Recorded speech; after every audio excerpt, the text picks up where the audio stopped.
Rappelez-vous tout simplement que ces appels sont gratuits. La Radio Clé 2 et l'ensemble de son réseau, désormais plus proche de vous.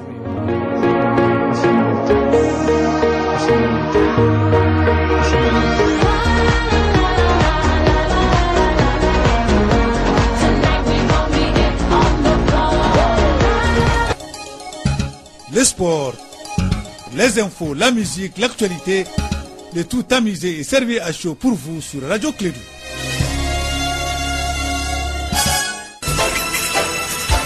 Radio Clé 2, le journal avec Sotelma Malitaï. Mesdames et messieurs, fidèles auditeurs, en condition de Clé 2 et l'ensemble du réseau, bonjour à vous et bienvenue. Les jours suivent mais ne ressemblent guère. Chaque jour qui passe est une histoire avec une date.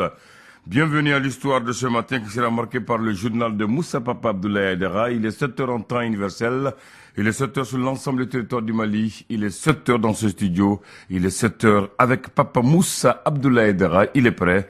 Il est même impatient de prendre le micro. Je le sens dans sa voix. Il va présenter le journal. Papa, bonjour. Bonjour Abdoulaye Ondane. Bienvenue à toi. Merci beaucoup. Alors, je te laisse le train d'atterrissage pour l'envol de ton Boeing d'information. Bienvenue à tous dans cette édition dont voici les principaux titres pendant qu'il est 7h à Gao. Ils sont de retour à Gao, 15 soldats qui étaient portés disparus lors de l'attaque d'Al-Mustarat le dimanche 7 mai. Reportage à suivre dès le début de ce journal. Donald Trump crée la surprise en limogeant hier le directeur du FBI, James Comey, arguant qu'il n'était plus capable de diriger l'agence efficacement. Une décision surprise avec effet immédiat qui a provoqué une onde de choc à Washington.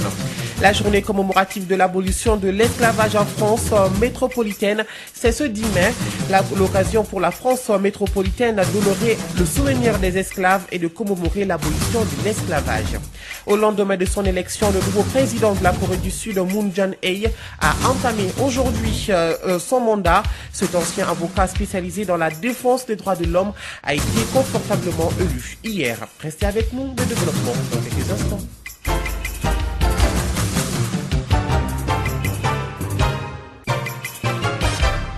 Merci de nous recevoir chez vous pour cette nouvelle session d'information. Vous le savez, des hommes armés ont attaqué le dimanche 7 mai une position de l'armée à Al-Mustarat à Gao. Sur les 16 soldats maliens portés disparus, 15 sont revenus à Gaoville, très épuisés. Ils suivent tous en ce moment des soins intensifs à l'hôpital de Gao. Le point avec Kassim Traoré. Ils sont 15 soldats maliens rescapés qui sont de retour à Gao. C'est la suite à l'attaque du camp d'Al-Mustras le dimanche dernier. Ils étaient comptés parmi les 16 soldats portés disparus.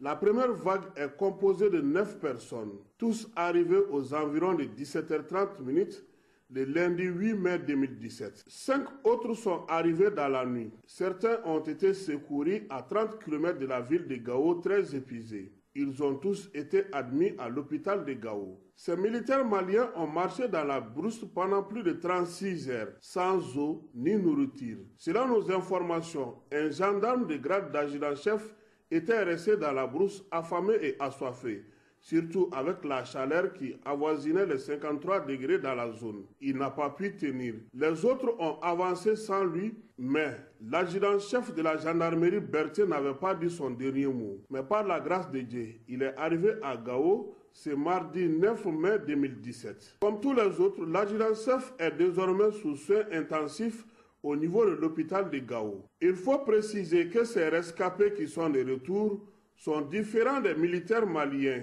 qui, dès le début de l'attaque, avaient replié sur Bourem.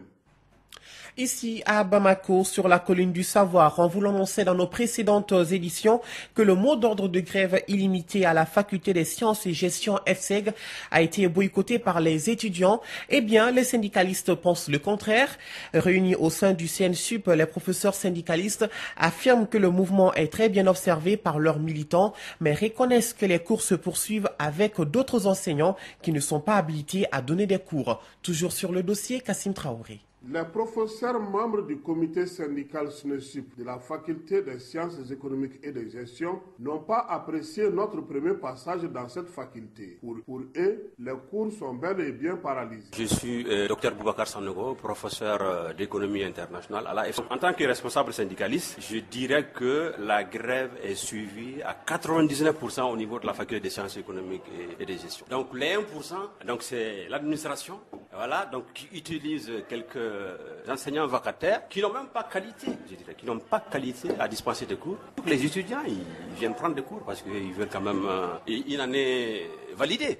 Et pourtant, la réalité est tout autre, car les cours se poursuivent, mais avec d'autres enseignants. C'est Madame Anna Traoré, enseignante à la FSEC. Non, ils sont pas de là, ils sont de l'administration malienne ailleurs, ils ne sont pas de notre administration. Il y a des juges qui viennent donner des cours ici, est-ce qu'ils sont ici chez nous? Et il y a d'autres fonctionnaires du ministère des Finances, de l'ASAM, qui viennent donner des cours ici, est-ce qu'ils sont chez eux? C'est pourquoi j'ai dit ils sont de l'administration, mais il ne s'agit pas de notre administration, mais il s'agit de l'administration de la fonction publique malienne. Et nous pensons que ce que nous défendons est noble. Nous voulons l'amélioration de nos conditions de vie. Nous voulons le respect des engagements. Le comité SNESUP de la FSEC pense qu'il peut y avoir une solution. Il y a vraiment de l'espoir, l'année peut être sauvée, et si réellement la bonne volonté existe de deux parts. Et je crois qu'on pourra éviter une année blanche. Et le cas échéant maintenant, en cas d'une année blanche, les responsabilités seront situées. Pour l'instant, je ne saurais le dire. Et nous avons dit que nous sommes ouverts au dialogue. Nous sommes ouverts au dialogue. Donc maintenant, il appartient à la partie gouvernementale de continuer le dialogue. Avec le dialogue, on trouvera une issue favorable. Et j'en suis convaincu de cela. C'est pourquoi les professeurs du SNEC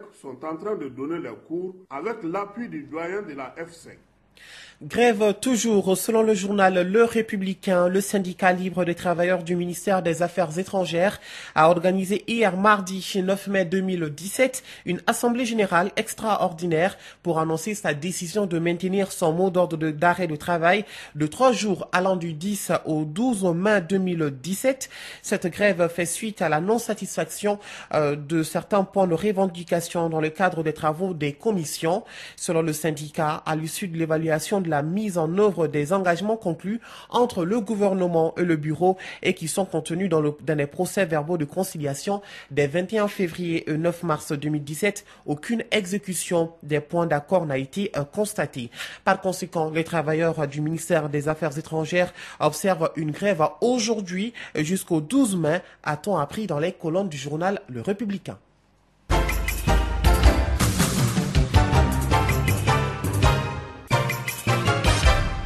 Il est désormais possible pour les régionaux d'obtenir leur passeport biométrique dans leurs différentes capitales régionales.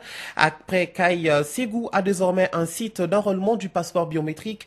La cérémonie de lancement de cette pièce administrative s'est tenue hier par la Direction nationale de la police des frontières. Ce fut le cadre également pour les participants à cette cérémonie de mieux comprendre le processus d'enrôlement du passeport biométrique et les deux options de paiement. La correspondance de Douba Dambélé.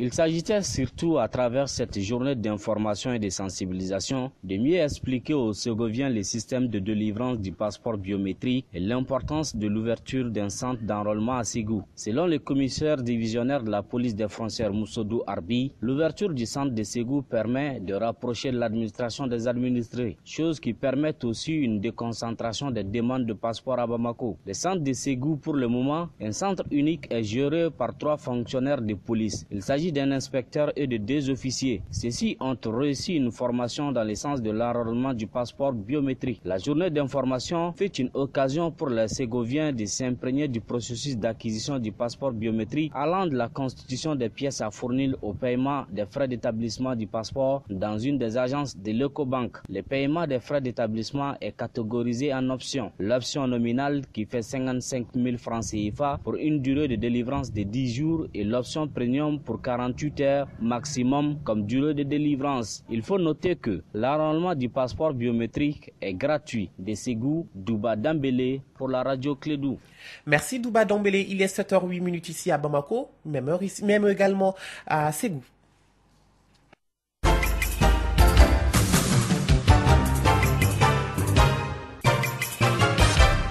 Actualité étrangère, la Mauritanie qui a quitté la CEDEAO en 2000 semble s'en rapprocher de nouveau. Il n'est pas question de réintégrer l'organisation régionale pour le moment.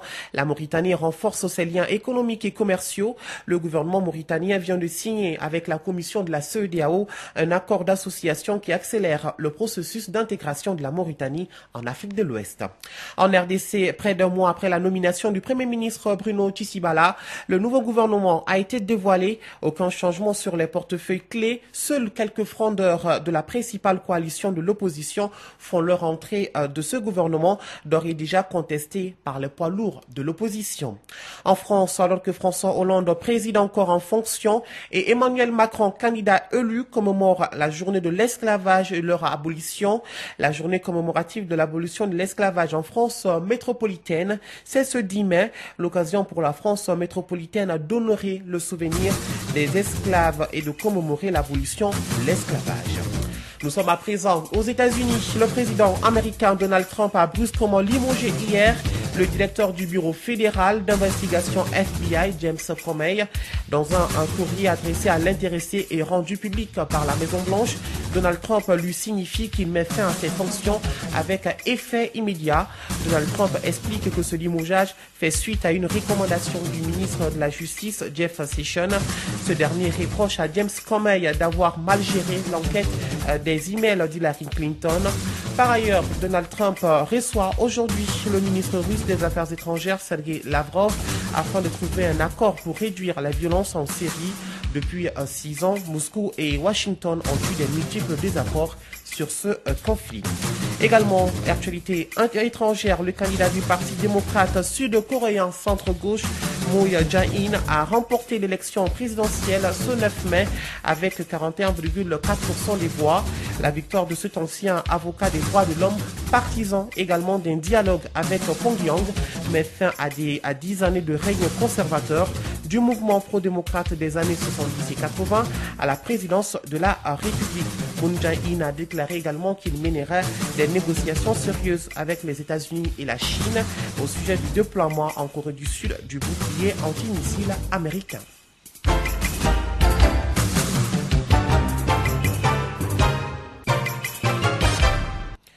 Nous passons à présent à l'actualité météorologique. Le ciel sera clair à peu nuageux sur l'ensemble du pays, excepté les parties sud des régions de Caille, Koulikoro, Sikasso et Ségou, où il sera peu nuageux à nuageux. Les vents seront de direction sud-ouest d'intensité faible à modérée sur l'ensemble du territoire, excepté les régions de Tombouctou, Taoudéni, Gao, Kidal et Ménaka, où ils seront de composante nord-est. La visibilité sera moyennement réduite par la poussière en suspension. Dans les régions de Tombouctou, Taoudéni, Kidal, Gao, Ménaka, environ 5 km, et légèrement dans celle de Mopti, environ 8 km. Des orages isolés, parfois accompagnés de pluie d'intensité faible à modérée se produiront en fin d'après-midi ou la nuit dans les régions de Caille, Koulikoro Sud, Sikasso et Ségou Sud. Les températures seront assez stables sur l'ensemble du pays. Quant au district de Bamako et environ, le ciel sera peu nuageux à nuageux avec un vent de direction sud-ouest d'intensité faible à modérée. Des orages isolés, parfois associés de pluie d'intensité faible à modérée, se produiront en fin d'après-midi ou la nuit dans la partie sud de Bamako. Les températures maximales et minimales prévues pour la journée sont respectivement de 40 et 27 degrés. Le soleil s'est levé ce matin ici à Bamako à 6h06 et il se couchera à 18h51.